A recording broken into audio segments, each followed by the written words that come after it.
Ladies and gentlemen, I'm coming to you live from Siem Reap, Cambodia.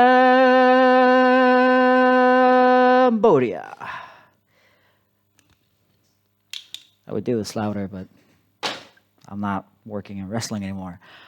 My name is Edgar Salinas. Some of you may know me as Eddie Salinas. I was working for Oriental Wrestling Entertainment here in Siem Reap, Cambodia until last week when they didn't even tell me personally. They only told the people at the bar that we are not receiving any more payments. So I've decided, after trying to get help everywhere, I'm going to start a blog. I mean, why not? Let's call it Eddie Stranded in Cambodia. Title pending. So, first off, I just want to tell my story of how I ended up in Cambodia working for what was considered at a time the #1 Chinese wrestling promotion in the world. All right, so let's get started. First off, 2 years ago, I was homeless and unemployed in the U.S. I'm not going to go into detail on that. Just I found a job in Shanghai to teach English. So I took off to Shanghai. I worked there for about 2 months, 3 months, and then I learned that the company I was with didn't get me the proper work visa, and then I had issues in China. I went from China to Tokyo, where I was staying with a former intern of mine from Phoenix. And during that time, I was looking for work. So the first 5 weeks, I was just sending applications. I got hired by a company in Japan. However, I had to wait 2 to 3 months to get the proper paperwork for a work visa. As I was running out of money, a friend of mine from Los Angeles, who was actually here in Cambodia after she had issues teaching in Thailand or whatnot, told me, just come to Siem Reap, work here, and when they send you the paperwork, go back to Tokyo. I'm like, okay. So I arrived, I believe it was November 4th, here to Siem Reap, Cambodia. When you arrive, they ask you, why are you here? So that you can get a work visa on the fly, maybe for a month. I think that's what happened in my case. I told them, I'm here to work, but I don't have the paperwork. But also, you don't need to get a tourist visa if you're coming from the U.S., by the way. When you arrive, they give you the tourist visa. This was all pre-COVID, by the way. So I don't know the situation right now. Anyways, I get here, and since I did get to see OWE, four of their shows in July of last year when I was in Shanghai, I was in contact with Damon Devine, the American wrestler that was with them, who you might know at our shows on FITE TV as OC Damon. I mean, that name kind of gives it out, right? So I knew that they were here in Cambodia and what they were doing. Finally, I found their bar. I wasn't even looking for it. It was just near Puff Street where all the other bars are, and I was looking for work. So I go in. One of these nights they're doing the test show, so they're not charging for entry. I'm like, okay. Pearl, who's the HR lady, remembers me from the shows in Shanghai, and she tells Michael, the COO, and they hire me on the spot. They're like, all right, you're looking for work? I'm like, yeah, okay, you're hired. Like, okay, when do I start? Like, right now. Cool. So originally, I was just hired to work at the bar. So I had no voice. I had no say in the shows. I'm like, hey, I just need money because my goal is go to Japan, work as an English teacher, and then try to find a wrestling dojo anywhere that they'll train me to be a wrestler. And I told them, hey, I want to be a wrestler. Can you guys train me? And it was sure, maybe later. We'll see. Mind you, by then, I was weighing 230 pounds because of all the depression and the eating and bad habits, a lot of drinking, mostly in Japan. So, yeah, depression just, it was a downward spiral. Anyways, I start working here, and I'm just doing stuff for the bar, right? We got to clean the tables here and all this stuff, whatever. And then, because they don't have anyone who speaks English other than Damon, they put me outside the bar, start promoting the show. They give me a microphone, and I'm like, is there something you want me to say? And they're like, no, you figure it out. I'm like, okay. And then I kind of did, because they never told me how to say it. So I'm just, all right, ladies and gentlemen, tonight at Anchor Workshop and Pub, we proudly present to you OWE, professional wrestling all the way from China. And then eventually, like, I ended up doing my own thing. I don't remember. I'll see if I can remember it. Because what I used to say when they started putting me outside on the balcony with a bigger speaker, and I had to do something that was catchy. Like, even if people didn't go to the bar, they would know about the bar, and maybe later they would go, because I was saying something to grab their attention. I think for that, I was going, ladies and gentlemen, tonight at Anchor Warrior Show and Pub, we proudly present you the non-stop high-flying in-ring death-defying kung fu action from OWE, Oriental Wrestling Entertainment, the only wrestling promotion in all of Cambodia, live only at Anchor Warriors Show and Pub. That was something like that.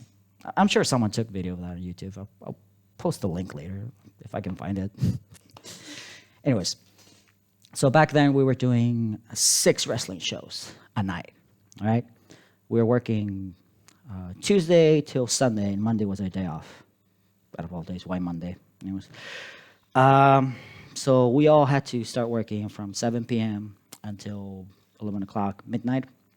When we first had the shows, it was a combination of wrestling and Cambodian martial arts. So we had like a school that taught like the traditional, I guess you could say, like Cambodian kung fu. I forgot what it was called. I think it's Bokatao. And then we had like fighting. Oh yeah, we had Kunkamai. Kunkamai is basically Cambodian kickboxing, which during the promotion I would have to say, people know about Muay Thai. Muay Thai, that's Thai kickboxing. Kunkamai is different because it's more vicious. They use more elbows and blah blah blah. That was the whole spiel. So those shows would last about 3 hours, because it was a mix of this, a mix of that, a mix of that. And then the OW boys would do like their little, like idol dancing, be like, for the promoting, they would also send the OWE guys to Pub Street with a song from Bruno Mars that drove my friend crazy, because they played it all the time. It even drove me crazy. And they were supposed to, show enthusiasm, go out, be like, whatever it goes, to help getting people. The issue there, though, is not a lot of them knew how to speak English. So people thought it was just like a free show, giving out a show on the street, and very few times they would follow us to the bar. That's one of the issues that we mostly had when we were promoting the shows in Puff Street. We're trying to focus on getting an audience, mostly foreigners, people who speak English and whatnot, when we should have been focusing on trying to promote the show in Khmer, or Cambodian, to try to get the locals into the show. Now, the reason for this was because at first we were charging $15 for one ticket, and then $18 for one ticket, but you got 2 chips for beer. Here's another thing. Instead of just letting people buy beer and food inside our bar and restaurant with actual money, which, by the way, here in Cambodia, you can use dollars. You don't have to exchange them to reals. OW thought it was a good idea to use like some casino chips. And I believe they were $1.50 each chip. And one chip could get you a drink and all that. It was too complicated. Lucky for me, I never had to handle like drinks and everything, so I didn't have to learn the system. It's just... And $15 is too much for a lot of people in Cambodia. Like, honestly, with $15, you can buy food for a week, honestly. Like, here in Cambodia, if you have money, you can get lunch for $1.50 or $3. Even I think paying $5 for lunch is too much here. But also based because the salaries are so low. Like, the minimum wage here, I believe right now, is supposed to be $190. But no one's really following that. And some people made like 120, 150. But that was just like the locals. It's unfortunate with what's everything that this country has gone through and how foreigners come and take advantage of that. Anyways, we had the shows and we were doing good. Like a lot of times we never came close to 100 people, honestly, but we put on a show. And then after the show, we would have karaoke, which I would have to host. So I was the only one, along with Damon, and then Benji when he got here in December, who were supposed to be working from 7 to midnight. I say supposed to because Benji would show up whenever. So it was mostly me and Damon doing the promoting. And because honestly, me and Damon are huge wrestling marks, all we would do is back and forth banter, like Attitude Era stuff. Like we would do the DX stuff, and it was freaking hilarious. And we're doing all these like old promos, like Shawn Michaels and Triple H, or the Kurt Angle promo about him liking little boys, and, stuff like that. And then like we worked at a bar, and it was supposed to be all Latin music, and we both hated it, honestly. Even though I'm Mexican, I don't like the club dance music stuff. So when we could, we would put on like wrestling intros. So we put on like Chris Benoit's intro, Kurt Angle's, Shawn Michaels, and we just have fun with it because it's like we love wrestling. Like we are freaking marks for this, and that was what set him and I apart from everyone else at OWE. Like we have a passion for this business, and it showed just on the way that we promote this, that we would promote together inside the ring, outside the ring, even on the streets, just always in character, always nonstop in character. Good times. So when things were getting better financially for OWE, we were actually considering expanding. We were going to have shows in downtown Bangkok at a place that hosts Thai kickboxing. It was called, I'm forgetting, the Muay Thai. However, the day before half of the roster was supposed to travel to Bangkok, in comes in the Steve coronavirus, and everything is shut. And as that happens, there's less and less tourism here in Cambodia, and then we end up having no wrestling shows at all anymore. So for a few weeks, we have nothing to do. We don't know what's going on. Everyone's freaking out. Like, what are we gonna do? What are we gonna do? Like the talks with FITE TV were already in progress for months, but it took a while to like get all the equipment that OWE used to have in China for their YouTube shows here to Cambodia. And then we started doing the test, like the pilot episodes for FITE. So they would see the live stream themselves, like President Mark Webber, and then they would give us feedback. For example, like, oh, I can't tell these two guys apart. Like, what if they like change their look? Granted, I don't blame him because sometimes like some of the wrestlers were lazy when it came to how they look when they perform. They were just wearing black shorts. That's it. Black shorts, shoes, and that's it. I'm like, come on, like you're supposed to be in character. Like other guys, they distinguish themselves. Like the Flying Prince, Cao Jinja, he has this outfit. Even Bad Boy, he has like, his black pants and the red shoes. Mong Lee with the blue pants and that white thing he would have here in his waist. So for some of them, we had to come up with new things, and then they're like, oh crap, they don't have a nickname. We have to come up with a nickname. And when I say we, I mean it was up to me. Because in my time at OWE, I started from the bottom, and then they kept giving me more and more things to do. And because I'm sort of a perfectionist, I would always end up turning, don't want to use a cliche line, but I would turn chicken poop into chicken salad. I did it with the promoting. I did it when they gave me a microphone just to do like some introductions, and I ended up doing the introductions for everyone. And then when they put me on as ring announcer, it's not like, I don't even know the name of the guy, so I had to learn everything on the fly. As well as, I'm no JR, man. Like, honestly, I think the only reason they gave me the position was because I speak English, and they didn't have anyone else who spoke English like me. And so whatever, like, I took the job, and like, okay, then I'll call the matches, see what happens. Need a break. All right, so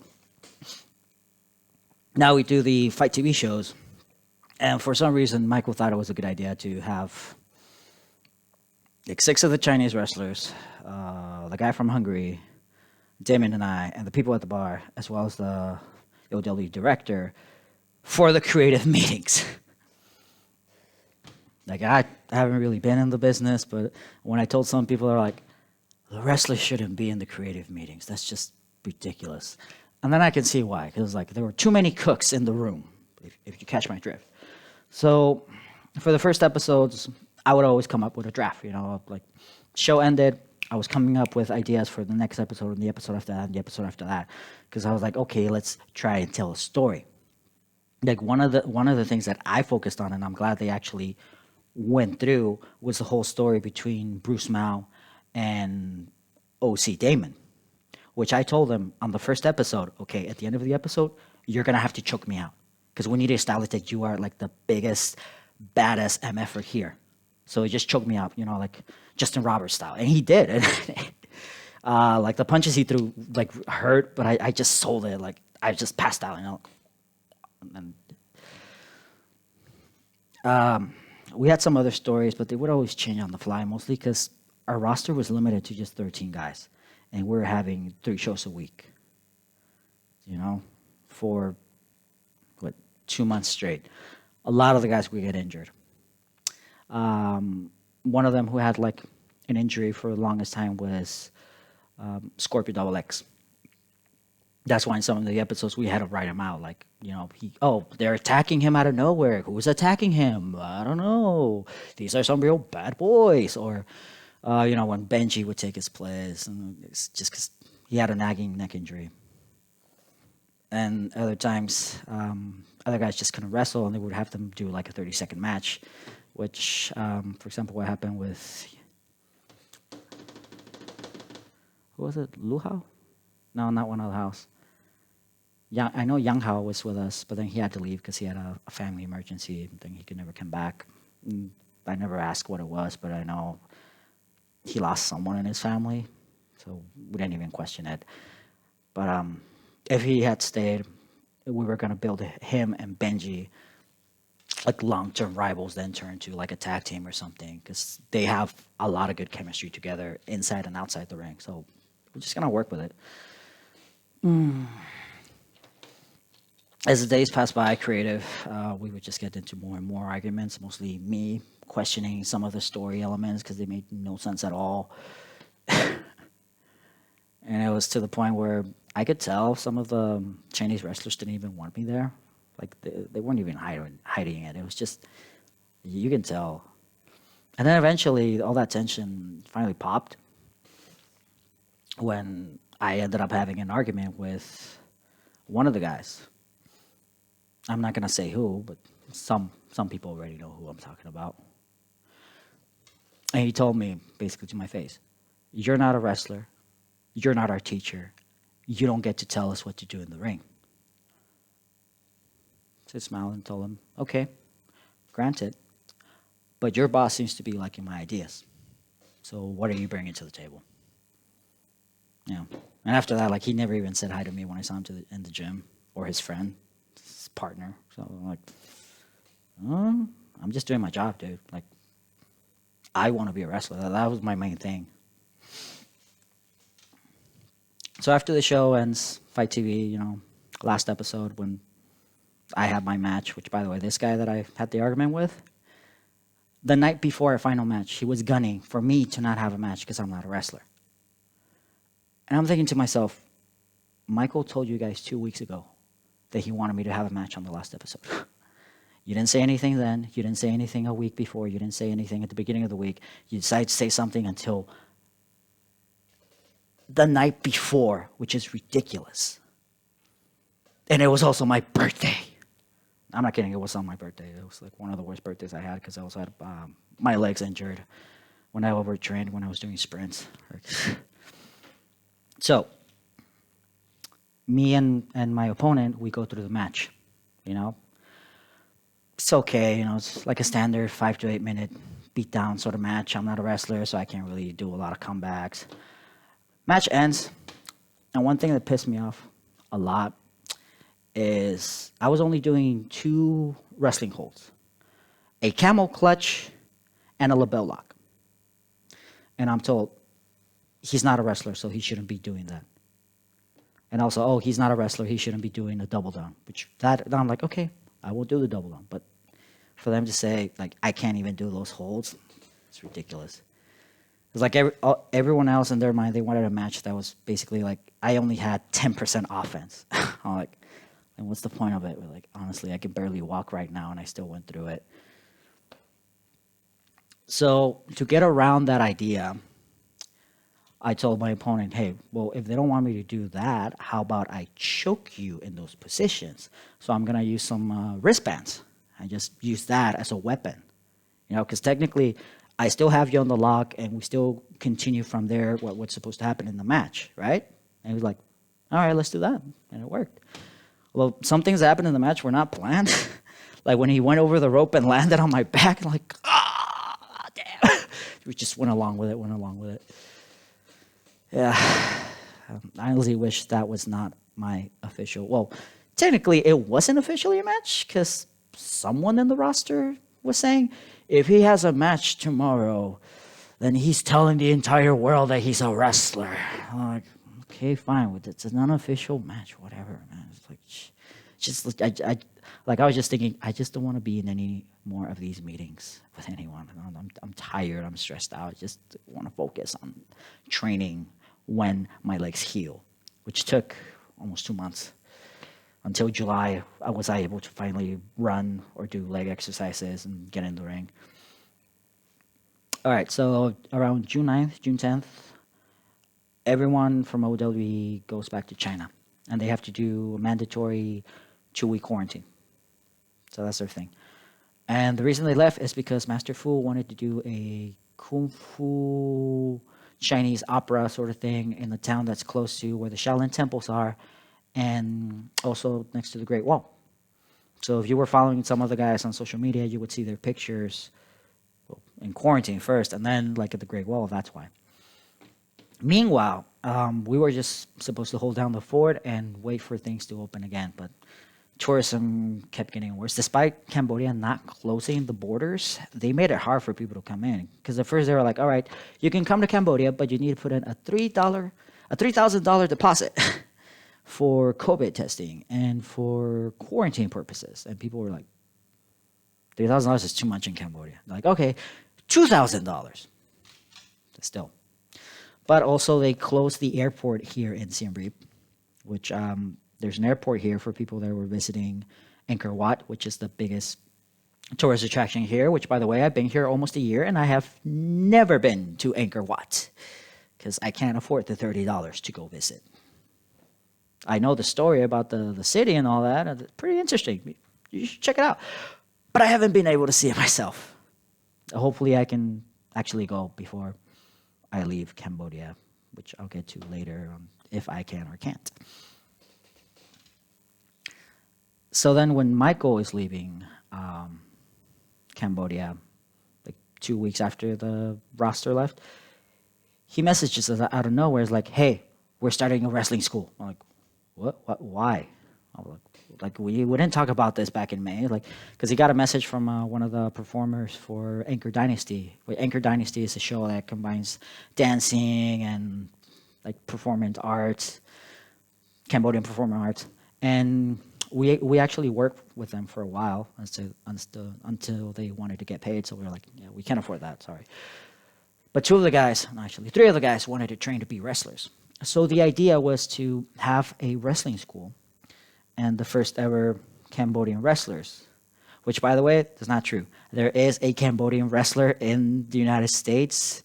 Look him up. I think his name is Yoya. He wrestles mostly in Washington, D.C. Shout out to you. He's also an avid gamer. You can see him build his gaming computer and everything. We were actually in talks with him to bring him over later. So the idea comes, we're going to have a wrestling school. Cool. Except the only wrestlers left were Damon and Benji. Benji says, oh, well, I always want to be a teacher, so I'll take care of it. I'm like, okay. We let him take over the wrestling school project.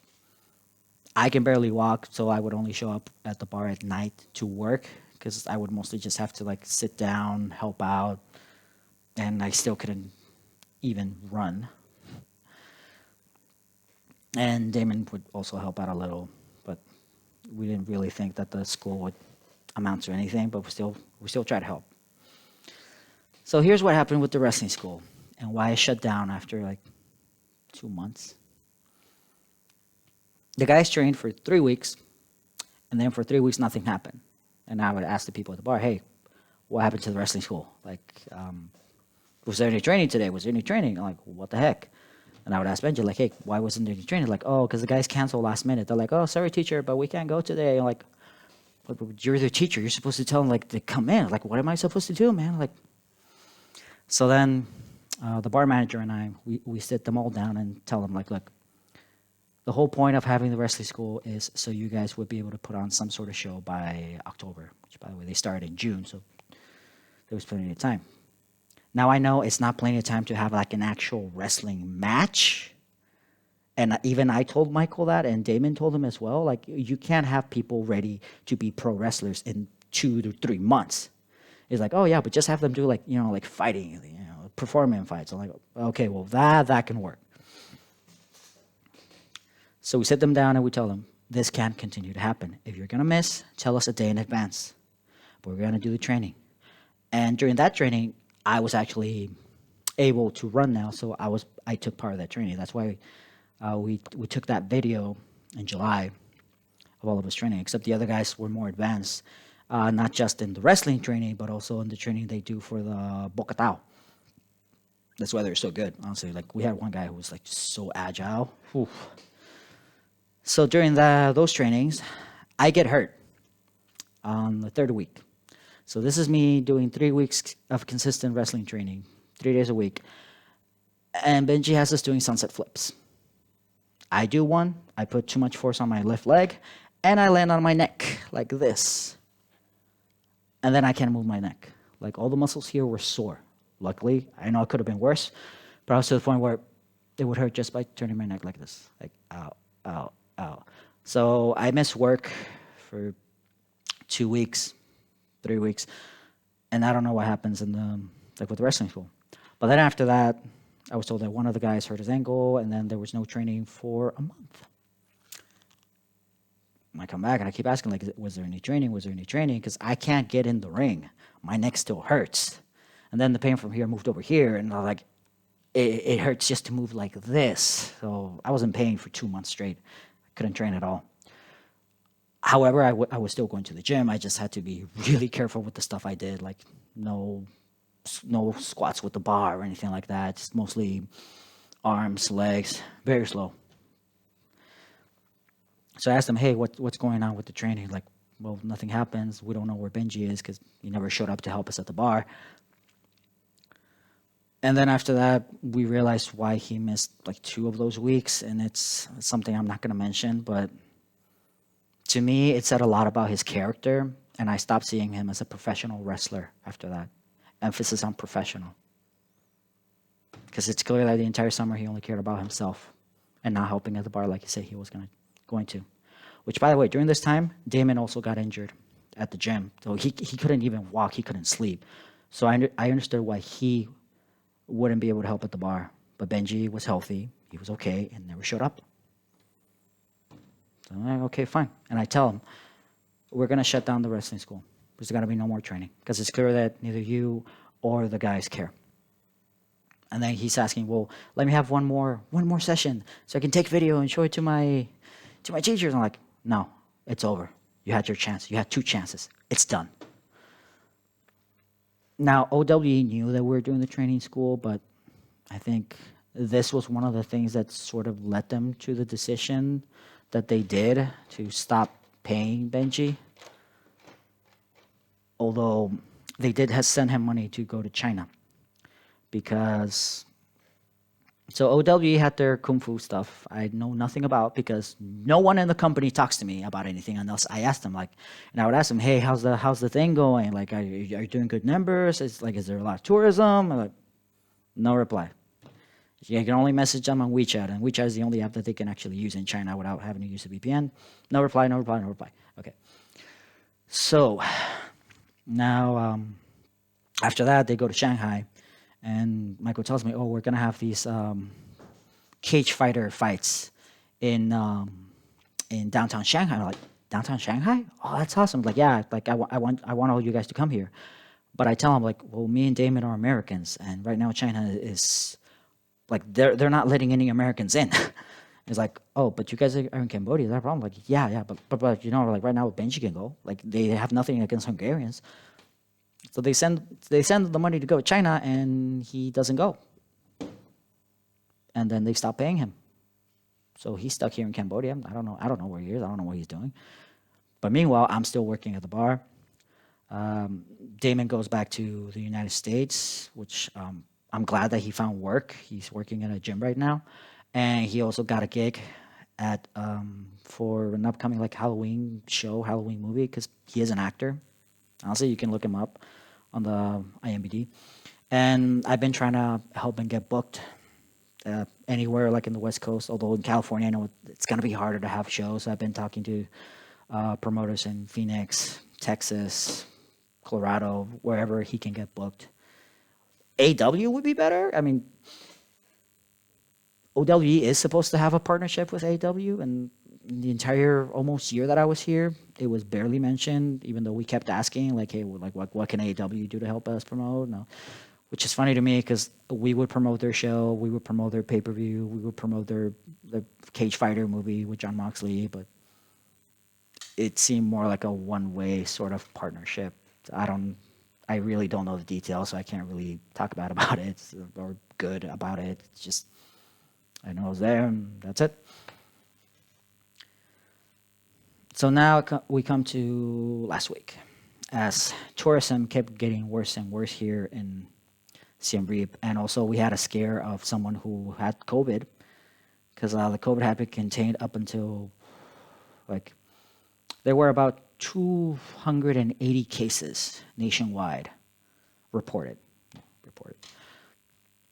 But we never had many interactions with anyone that could have COVID at our bar until a month ago, which there was someone there, like some French tourist who didn't self-quarantine like he should have. Tested negative first and then positive, and then like, oh crap. So everyone was worried they had COVID. Lucky for me, like I'm always wearing the mask, and I'm outside, and I have the hand sanitizer, and I'm taking temperatures, and I'm listening to music, and I'm playing my Switch. So I'm like, yeah, I didn't interact with this first, and I'm good. So the last time that we opened the bar is Saturday of last week. We had an event called Beer Garden. This event we actually promoted, so it was good. We had customers and everything, but eventually we got to the point where it was costing us more to have the bar open, only to make like $7, $15 a night. It's like the bar manager's salary was going just on paying the electricity. And our pay from OWE was sent late, because we were originally supposed to get paid on the 15th, but I didn't end up getting my pay until the 21st. Which brings me to the current situation. OWE decided to stop sending us pay. But no one in the company actually talked to me about it. I had to hear it from the bar manager's wife. And the only reason she told me is because I would always give her updates on what's going on with the company in general. So I'm like, what the heck? You guys send me $300 a month.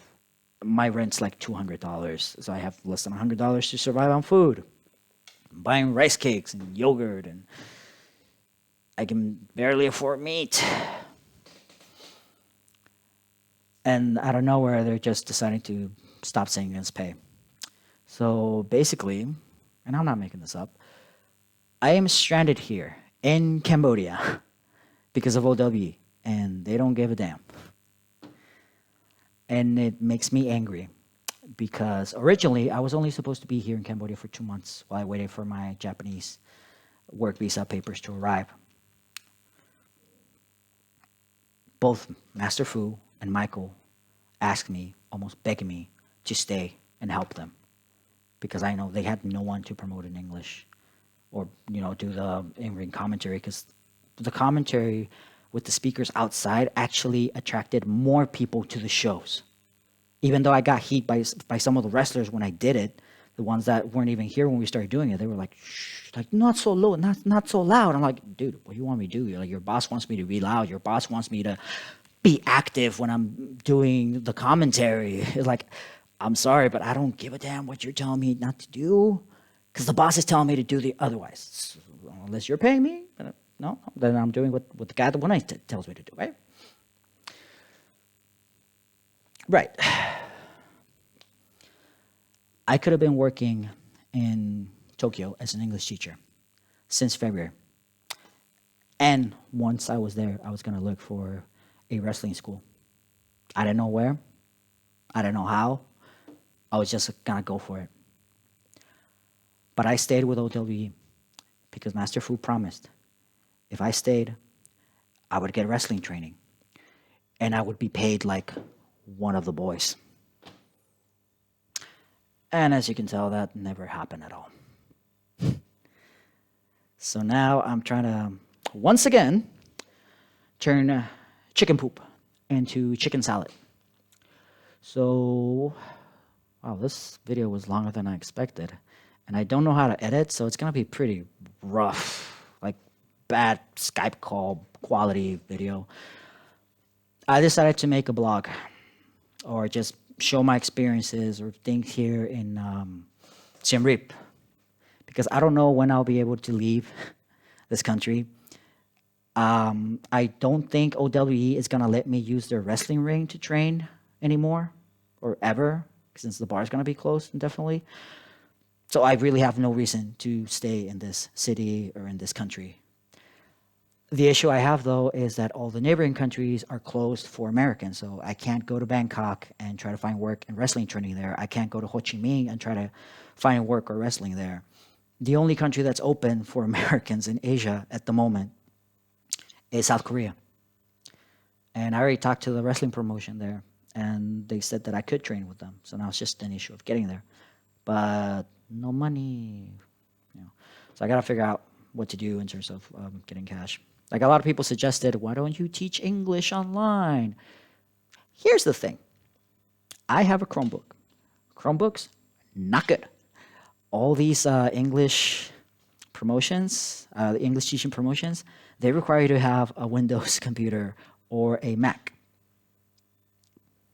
This is coming full circle back to OWE. Now, I tell people OWE, hey, I need a computer. I need to borrow a computer at least for a month so I can start this online teaching job. But I can't use my computer. Can I use one? They say yes. And then they say no because the Mac they have has all their videos, so they don't want to get rid of it. The computer that they say I can use has a broken screen. Like I can't see my face. I can't see a picture. And I'm telling them, I can't teach like this if I can't even see the students or the subjects. Are you guys so... And then they're telling me, well, why don't you just connect it to a TV and everything, And I tell them, because the background, it can't be like this background here, can't use that for teaching. It needs to be a background like this, right? And my TV's up there, so I can't connect that and be turning my neck all the time and try to give an English class. It's ridiculous. So I haven't been able to start that teaching class because of that. Until I can get a new computer, I can't do much. Now, as for finding jobs here as a teacher, the issue I have is that all the schools were closed until like the beginning of October. So I wasn't able to apply for any of these jobs because there was no one in these schools. Honestly, they took the COVID situation so serious here. Children haven't been to school in 8 months. They were all doing online classes on their phones. Which is expensive for a lot of them, believe it or not, because they have to pay for the internet card because there's no internet in the place in the town they're in. But as I said, now that there's nothing related to wrestling here, I have no reason to be in this town. I have no reason to be in this country. And the company that I was working with, the company basically gave up having an actual proper salary and opportunities in Japan has decided to leave me stranded here in Cambodia. I really doubt they're going to give me anything to help me get back to the United States or to another country. So it's basically I'm paying for all their financial mistakes that they have done for over 4 years. Oh well, because I better make the best of this. I think I reached the end of the video. I have nothing else to say. I hope I didn't come off too negative. I'm just trying to tell a story here, trying to tell this is where I am, and now I got to focus on the positives. So despite feeling sad for a few days, I've been going to my friend's new Japanese food metal bar. It's so good. I can eat a nice, delicious Osaka-made home meal for $3. So I was like, oh, and listen to metal music, Japanese metal music, pretty awesome.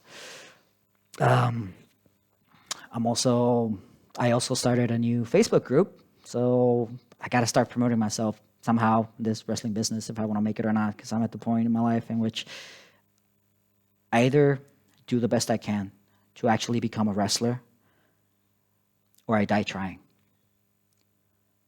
But at least for me, that will be better than saying I never tried at all.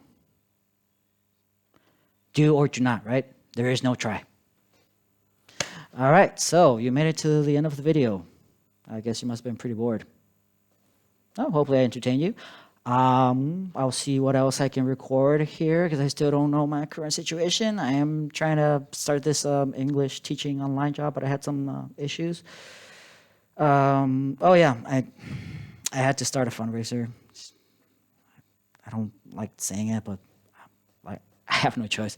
So I started a GoFundMe to help me at least pay for my upcoming month of rent, and then so I can buy food. If I can reach more than like the actual amount that's there, I would use that to go to Korea right now. So I think I need maybe $1,500 or $2,000 so I can pay for the quarantine, because now Korea is actually asking you to do 2-week quarantine. Flights range from $400 to like $1,000 depending when you take it. I still don't know what I'm gonna do, but ideally that's it. I can't go back to the United States because I have nothing there. If I go, I have no work, I have no home. And a lot of people have told me, like, you're crazy to think that you're gonna find training right now here during a global pandemic. And yeah, they're right. I am crazy. That's why I'm not going to stop. If I'm successful, then that's going to be a pretty awesome story to tell in some future wrestling podcast, right? Right. All right. So that's it. I think I have the links for my Facebook, Twitter, Instagram. I just made this stuff, so I'm learning on the fly, just everything else on the wrestling. That's it. Have a good night. And remember, good night and good fight.